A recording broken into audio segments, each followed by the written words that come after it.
Hello friends, नमस्कार साथियों। जैसा कि आपको पता ही है कि हमने CGL 25 के लिए एक टॉप 100 क्वेश्चन सीरीज चलाई हुई है, जिसमें आज हमारी ये 59th क्लास है। और इसमें मैंने बोट एंड स्ट्रीम का एक बहुत ही शानदार क्वेश्चन लिया है, जो SSC CGL 2023 का जो प्री हुआ था उसमें पूछा जा चुका है।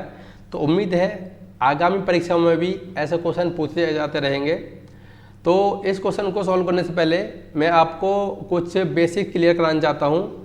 तो चलिए अपनी ब्लैंक शीट पर उसको देख लेते हैं। देखिए, मैं आपको दो चीज़ बताऊंगा, बड़े ध्यान समझेंगे आप। मान लीजिए एक केस अपना ये है, मान लीजिए नाव की चाल अपने पास में है। नाव की चाल मान लीजिए x किलोमीटर प्रति घंटा है, ठीक। और अगर मैं धारा बोल दें या पानी बोल दें, धारा की चाल मान लीजिए y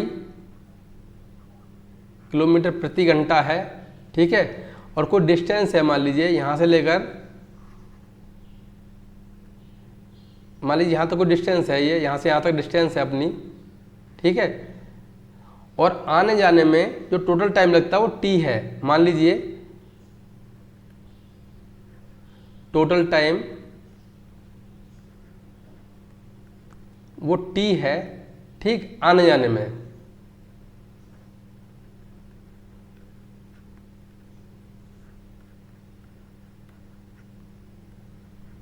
ठीक है, कोई नाव गई और फिर वापस आई, ऐसा करने में उसको t टाइम लगता है, ठीक।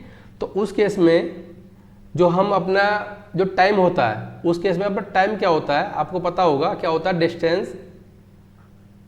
भाई एक तरफ जाएगा तो प्लस हो जाएगा x plus Y plus distance upon x minus Y, ठीक है। यहाँ से क्या t निकल के आ जाएगा, ठीक।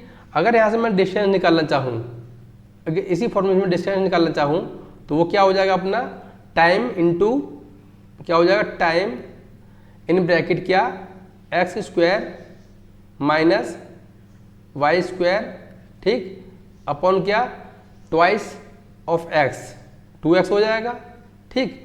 तो एक तो आप ये याद रखेंगे, ठीक है। और सेकंड केस क्या बनता है अपना, मान लीजिए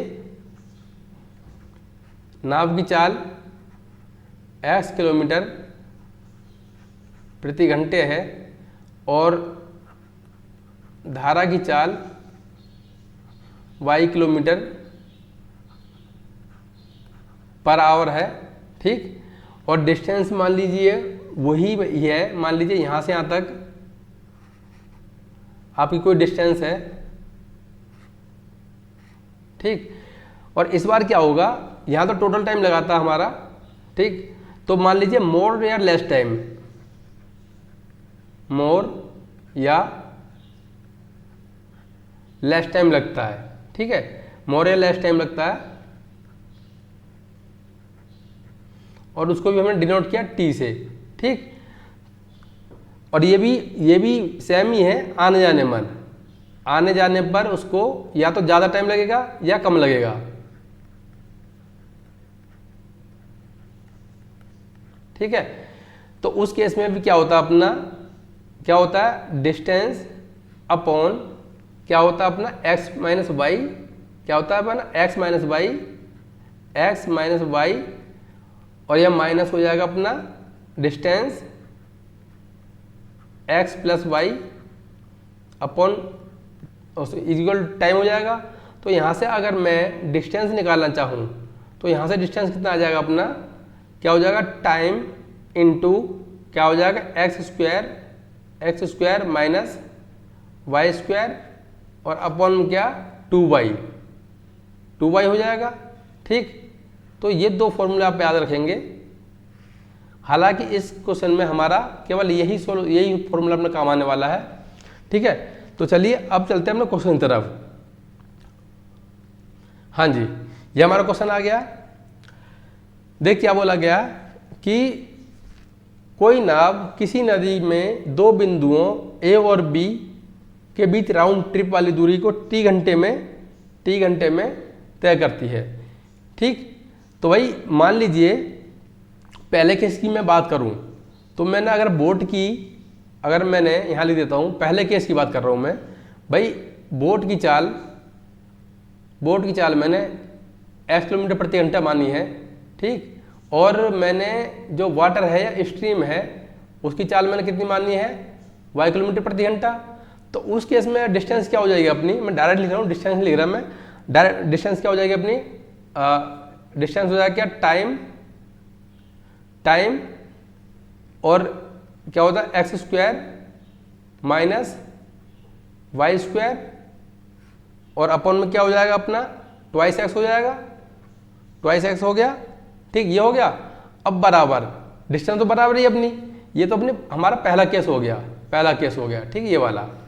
अगर मैं दूसरे केस की बात करूं, दूसरे केस में क्या बोला गया है इसमें, यदि इस जल में इसकी चाल दुगनी हो जाए, यानी किसकी चाल, बोट की चाल अगर 2x हो जाए, ठीक है, और यहाँ भाई सॉरी हाँ, और जो वाटर है अपना स्ट्रीम है उसकी तो y ही रहेगी। तो उस केस में क्या हो जाएगा अपना, क्या हो जाएगा, कितना टाइम लगता है 80t/160।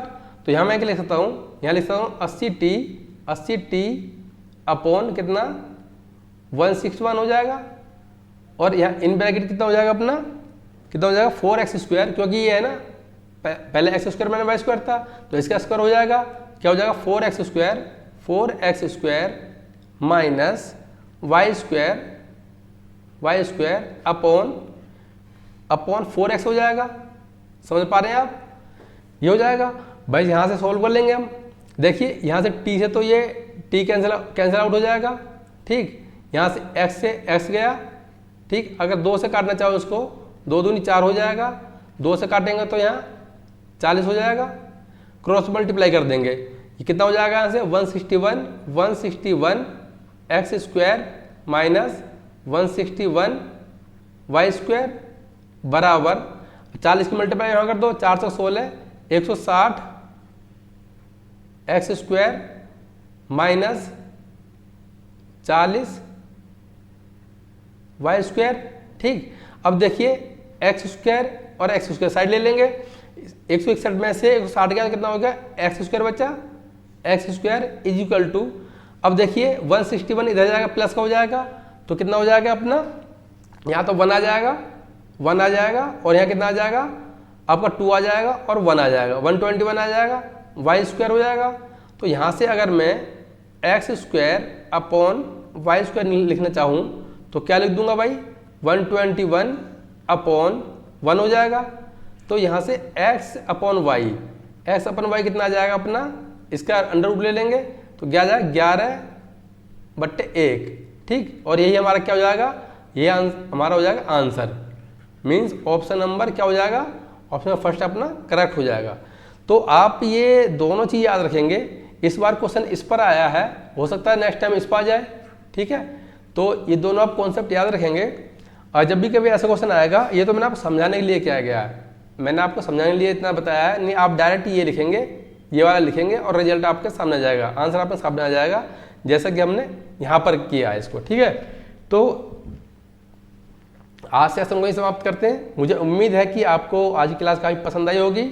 अगर आपको वीडियो अच्छी लगी तो प्लीज़ वीडियो को लाइक कीजिए, इसको शेयर कीजिए, और अभी तक भी आपने चैनल को सब्सक्राइब नहीं किया है तो आपसे रिक्वेस्ट है कि चैनल को सब्सक्राइब जरूर कर लें, और साथ ही बने बेल आइकन को प्रेस करना ना भूलें, ताकि मेरे द्वारा बनाए गए हर वीडियो नोटिफिकेशन आप तक सबसे पहले पहुंच सकें।